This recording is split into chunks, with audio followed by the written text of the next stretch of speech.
Nawawala na umano ang tiwala ng kampo ni dating Congressman Mike Defensor kay National Bureau of Investigation Director Melvin Matibag. Ayon sa legal counsel ng dating mambabatas na si Atty. Ferdinand Topacio, bunsod umano ito ng mga ginagawa nitong panghaharas laban sa kanila.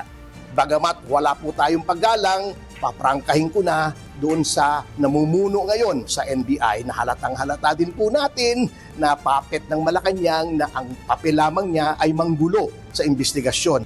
Kahapon, dumalo bilang kinatawan ni Defensor si Atty. Topacio para tumugon sa sabina ng NBI.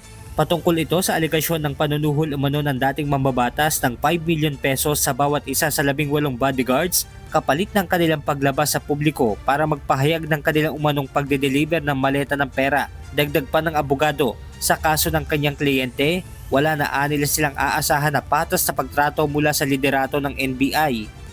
Dito prejudge na eh. There is no level playing field here. Lutong Macau po dito eh. Doon na lang po kami sa piskalya where baka parehas pa rin lang, bagamat kontrolado din nila ang DOJ, at least may proseso po roon. Pero paglilinaw ni Atty. Topacio, hindi naman anya sa lahat ng tauhan ng NBI sila nawawala ng tiwala dahil mayroon pa rin naman anyang mga tauhan dito ang nananatiling tapat sa kanilang tungkulin. Ang NBI naman po is populated by professional men and women, kaya mataas po ang reputasyon ng NBI.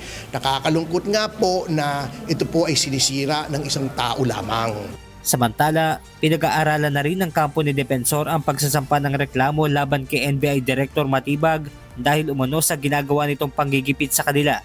Hamon din ng kampo ni Defensor sa NBI Director. Para sa amin, sasabihin ko na sa kanila, tingin nyo may krimeng ginawa si Secretary Defensor, file nyo sa prosecution office. Doon tayo mag-usap kasi yun talaga ang proseso. Benedict Samson, pumahataw sa balita ngayon.